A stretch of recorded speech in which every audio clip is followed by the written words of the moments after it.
A gente volta a falar sobre o relatório de lucros da NVIDIA. Como nós mostramos no começo do Conexão, a gigante dos chips de computador apresentou resultados acima do esperado, sinalizando que a empresa permanece no centro de uma expansão sem precedentes de infraestrutura para a inteligência artificial.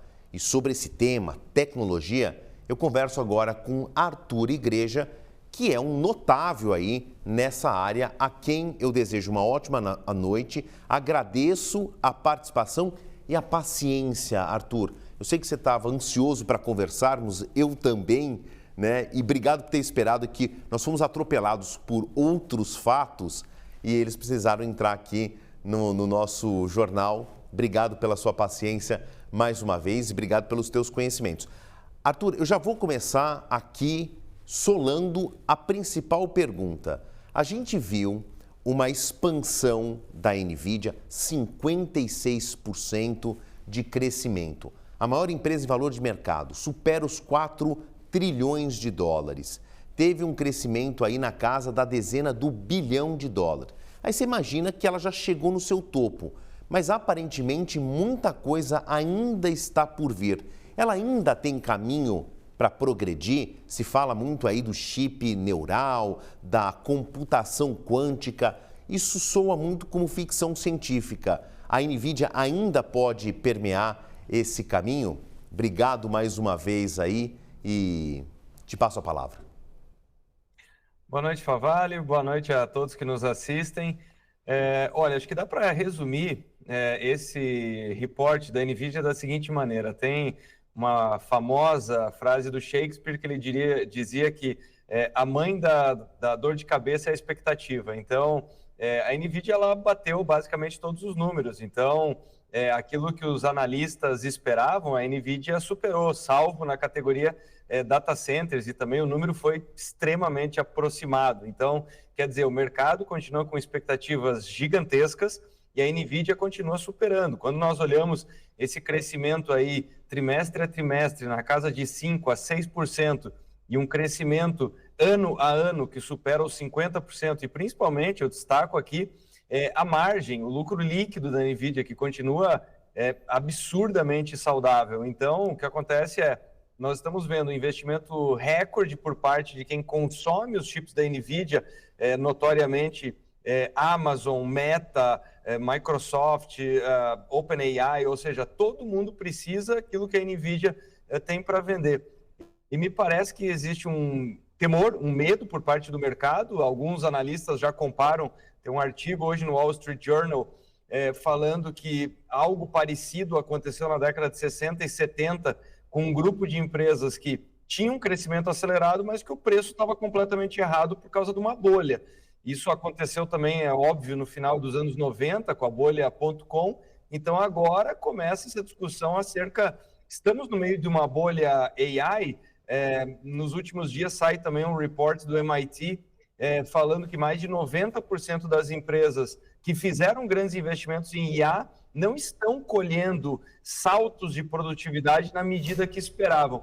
Mas só para colocar tudo em contexto, me parece que nós estamos muito no começo dessa corrida. Eu costumo dizer, é como se nós estivéssemos lá em 1999, com a internet já transformando algumas coisas, mas não necessariamente na velocidade que as pessoas esperam. Traduzindo, a NVIDIA tem para onde crescer, ela tem muito para onde crescer, ela tem crescido, ela não está estagnada, ela está trazendo ao mercado uma série de novidades. Apresentou nessa semana todo um toolkit, uma nova tecnologia para robôs, para humanoides e para carros. Então, ela está crescendo basicamente em todas as categorias. Mas, volto a dizer, a questão é que a expectativa com a NVIDIA ela está muito esticada. Então, talvez esse seja o problema. Arthur, você falou aí da NVIDIA e outros 3 personagens paralelos, né? O fornecimento que ela faz para OpenAI, Amazon, Meta. Agora, tem um outro elemento aqui que a gente não pode tirar do contexto, não pode tirar dessa equação, que é a China. E também, né, isso tudo abraçado pela política de Donald Trump, que está tentando romper ali ou evitar que a China tire benefícios de tecnologia americana. Como é que está esse contexto aí entre NVIDIA e China? Está podendo, a empresa vai continuar podendo mandar os seus chips para lá? Quais são as restrições e o quanto isso pode abalar o modelo de negócio deles? Veja, nós temos aqui, para variar, uma interdependência entre China e Estados Unidos que é notável. Quer dizer, os Estados Unidos precisam das terras raras, dos ímãs que a China tem para exportar para os Estados Unidos, que são vitais, e do outro lado a China tem total interesse em importar os chips da NVIDIA. E é por isso que alguns analistas, apesar desse valuation aí, esse market cap da NVIDIA que supera a casa de 4,4 trilhões, a NVIDIA ela fez questão de colocar no seu report de ganhos e que no segundo semestre absolutamente nenhum chip H20 foi exportado. Então, por isso que alguns analistas dizem que a perspectiva da NVIDIA, em alguma medida, é até conservadora, porque ela não considera receitas vindo da China. Então, o CEO e fundador da NVIDIA diz que trabalha muito proximamente com a administração Trump para tentar desbloquear esse mercado, porque, segundo o próprio, tem ali uma oportunidade no curto prazo de pelo menos 50 bilhões de dólares. Vale lembrar que, recentemente, com essas sanções, com essa impossibilidade da venda dos chips H20, a NVIDIA perdeu quase 5 bilhões de dólares em receita. E também acho que vale destacar que a China também não está parada. Uma das notícias da semana é uma fabricante de chips para IA na China que teve um resultado fantástico. Eu estou falando da Cambricon Technologies, que saiu de um prejuízo, apresentou um lucro, ou seja, o mundo está se movendo, né? Quer dizer, se começa a aparecer um player chinês aí, ainda a receita é ínfima comparada com a NVIDIA, mas estão tendo um crescimento importante. Então, a NVIDIA fez uma proposição para o governo de, inclusive, compartilhar os seus ganhos no mercado chinês, mas me parece que isso vai ser inevitável, seja para a NVIDIA, para os Estados Unidos e também para a China. Arthur, é uma pena, a gente tem mais um minutinho de conversa, mas eu preciso fazer um paralelo no século XXI para a gente entender essa briga tecnológica no século XXI. Deixa eu voltar no século passado, que as décadas finais, né, do século passado foram pautadas por disputas tecnológicas. E aí eu estou puxando da memória aqui, né? O VHS contra o Beta, a Nintendo contra a Sega, a Apple contra a Microsoft. E agora, é NVIDIA contra quem? Quem está correndo aqui em paralelo para tentar alcançar essa gigante?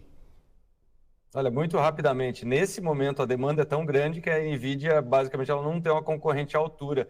Quando você olha o que aconteceu com a Intel, que poderia ser a concorrente, o governo americano nessa semana tendo que fazer o investimento que fez.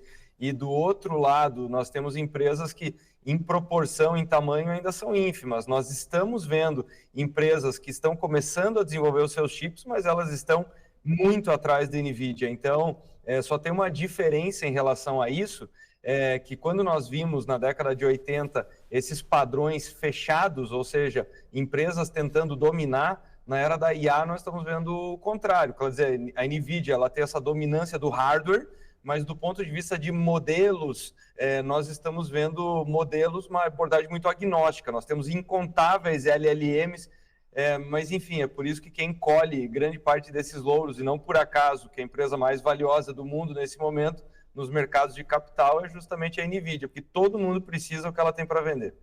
Arthur, conversar com você é sempre a garantia que a gente vai entender essas coisas complicadas de uma maneira muito simples. Obrigado por compartilhar conosco os seus conhecimentos. Espero que a gente se fale de novo muito em breve. Boa noite, bom restinho de semana para você.